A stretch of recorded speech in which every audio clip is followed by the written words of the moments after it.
It's time to ask whether the attack on the United States Congress yesterday was foreseeable, predictable, and to some degree self-inflicted. I mean, they are all people that Donald Trump hates. They are all people that he has used violent, ugly, incendiary rhetoric against. It's a delicate thing because, you know, obviously everybody is wishing the congressman well and hoping that he recovers.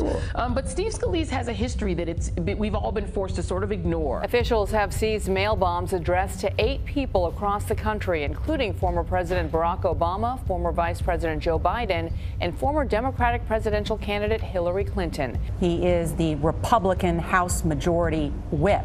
This is not a both sides issue. This is a Donald Trump issue. Bernie Sanders has put out a statement here on today's attack, and that the attacker was apparently a Sanders disciple and a big advocate for him. He also co-sponsored a bill to amend the Constitution to define marriages between a man and a woman. This is what happened when the president calls you the enemy of the people. That's right. He voted for the House health care bill, which, as you said, would gut health care for millions of people, including 3 million children. And I thought, my gosh, you know, the tone is coming from the top, and now CNN has become a target. What should worry all of us is any attempt at guilt by association, blaming political rhetoric, which, yes, both sides should tone down, for a man who hated Republicans bringing a rifle to a baseball diamond. Donald Trump is the only one who has been using violent rhetoric. Jesse Benn, a writer for the liberal Huffington Post, seemed almost to condone the violence, tweeting, "What's more harmful, putting millions already on the margins more at risk via draconian policies,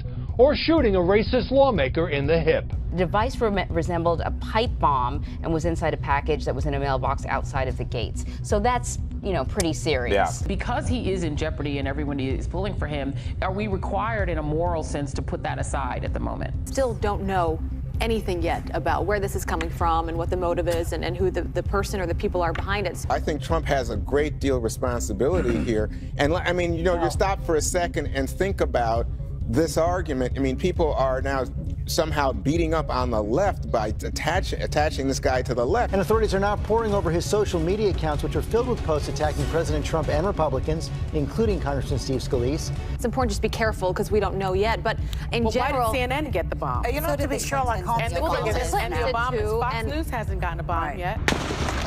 The team practicing early, at least 20 Republican congressmen preparing for their annual charity baseball game against the Democrats. Nobody should be getting bombed. No. Nobody. Whether it's a matter of faith or ideology, find the love for your fellow human even when you disagree with them. For your country. And for your country. And that's what wins the day in the end.